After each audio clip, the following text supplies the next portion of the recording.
यवतमाळ जिल्ह्याच्या अवधूतवाडी पोलीस स्टेशनच्या त्या खोलीत काहीतरी मोठं घडणार होतं, ज्याची कुणालाच कल्पना नव्हती. बाहेरून शांत दिसणारी ती वास्तू आज एका थरारक नाट्यमय घटनेची साक्षीदार ठरणार होती. पोलीस खात्याला लागलेला लाचखोरीचा कलंक आजभर पोलीस ठाण्यात धुवून काढला जात होता.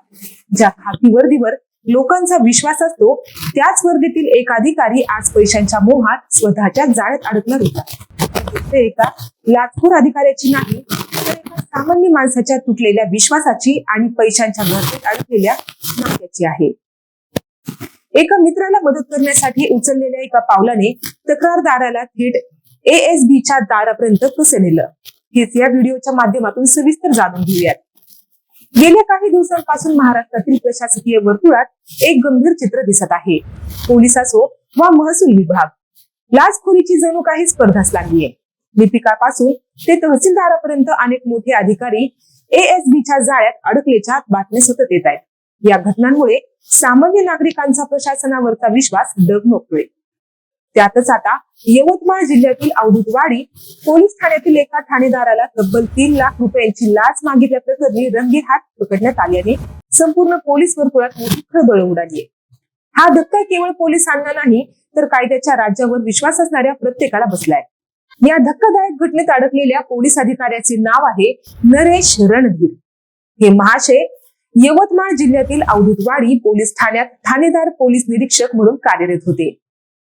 खाकी वर्दीची जबाबदारी आणि कायद्याचे रक्षण करण्याची शपथ घेतलेल्या या अधिकाऱ्याने स्वतःच्या पदाचा गैरवापर करून एका गरजू नागरिकाकडून पैशांची मागणी केली. लाचखोरीच्या आरोपाखाली एका ठाणेदाराला त्यांच्याच पोलीस स्टेशन मध्ये अटक होण्याची ही घटना. आणि हीच गोष्ट प्रशासकीय कामकाजाच्या गंभीर नैतिक दर्शन घडवते. या सगळ्या प्रकरणाच्या केंद्रस्थानी असलेला तक्रारदार एक सामान्य नागरिक आहे. त्याचे आणि त्याच्या मित्राचे नाते हे विश्वासावर आधारित होते. तक्रारदाराच्या मित्राला जेव्हा पैशाची गरज होती, तेव्हा या तक्रारदाराने मध्यस्थी केली. त्याने दुसऱ्यांकडून 10 लाख रुपये उसने घेऊन मित्राला दिले. एका मित्राला संकटातून बाहेर काढण्यासाठी त्याने स्वतःच्या डोक्यावर कर्जाचा बोजा घेतला आणि इथूनच त्याच्या अडचणी सुरू झाल्या. मदत केलेली व्यक्ती तेव्हाच फसवणूक करते, तेव्हा नात्यातला विश्वास तुटतो आणि वेदना सुरू होतात. सुरुवातीला मदत करणारा मित्र जेव्हा पैसे परत करण्याची मागणी करतो, तेव्हा तो उलट सुलट उत्तरे देऊ लागला. 6 महिने उलटले तरी पैशांचा पत्ता नव्हता. तक्रारदाराने वारंवार विनंती करून सुद्धा काहीही उपयोग झाला नाही. स्वतः उसने घेतलेले पैसे परत मिळत नसल्यामुळे तक्रारदार मानसिक त्रासात होता. शेवटी न्याय मिळवण्यासाठी त्याने नाईलाजास्तव अवधूतवाडी पोलीस ठाणे गाठले आणि आपल्या मित्राविरोधातच तक्रार दाखल केली. त्याला वाटले होते पोलीस आपल्याला न्याय मिळवून देतील. तक्रार दाखल केल्यानंतर पोलीस निरीक्षक नरेश रणधीर यांनी प्रकरणाचा तपास सुरू केला. पण इथे कायद्याच्या मदतीऐवजी डील सुरू झालं. पैसे परत मिळवून देण्यासाठी ठाणेदार रणधीर यांनी थेट 5 लाखांची मागणी केली. तक्रारदाराला हा मोठा धक्का होता. ज्यांच्याकडून न्याय हवा होता तेच मदतीच्या बदल्यात खंडणी मागत होते. एका सामान्य नागरिकाच्या अडचणीचा आणि गरजेचा गैरवापर घेण्याचा हा प्रकार होता. तक्रारदाराने सुरुवातीला केलेली 5 लाखांची मागणी मान्य केली नाही, पण पोलीस निरीक्षक नरेश रणधीर यांनी तडजोडीचा मार्ग अवलंबला. पडताळणी प्रक्रियेदरम्यान रणधीर यांनी लाचेची रक्कम कमी केली. 5 लाखांवरून ही मागणी 3 लाख रुपयांवर आणली गेली. आणि कायद्याच्या रक्षकांनीच असा व्यवहार करणे हे किती गंभीर आहे याचा विचार करा. तक्रारदारासाठी ही रक्कमही खूप मोठी होती, पण त्याला त्याचे 10 लाख रुपये परत मिळवायचे होते. त्यामुळे त्याने निर्णय घेतला आणि एकीकडे मित्राने दिलेला दगा आणि दुसरीकडे पोलीस अधिकाऱ्यांनी केलेली पैशांची मागणी, या दुहेरी संकटात सापडलेल्या तक्रारदाराने धैर्य दाखवले. त्याने ठरवले आता या लाचखोरांना धडा शिकवायचा. त्याने तातडीने अमरावती लाचलुचपत प्रतिबंधक विभागाकडे धाव घेतली आणि घडलेला सर्व प्रकार त्यांना सांगितला. ACBच्या अधिकाऱ्यांनी तक्रारदाराचे म्हणणे ऐकून घेतले आणि तात्काळ कारवाई करण्याची तयारी दर्शवली. तक्रारदाराच्या माहितीनुसार अमरावती ACBच्या पथकाने अतिशय गोपनीय पद्धतीने सापळा रचण्याची योजना आखली.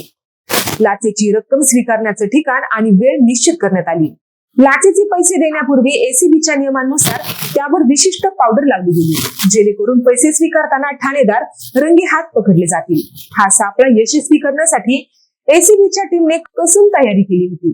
लाचेची रक्कम स्वीकारण्यासाठी ठाणेदार नरेश रणधीर यांनी अवधूतवाडी पोलीस ठाण्याचीच निवड केली.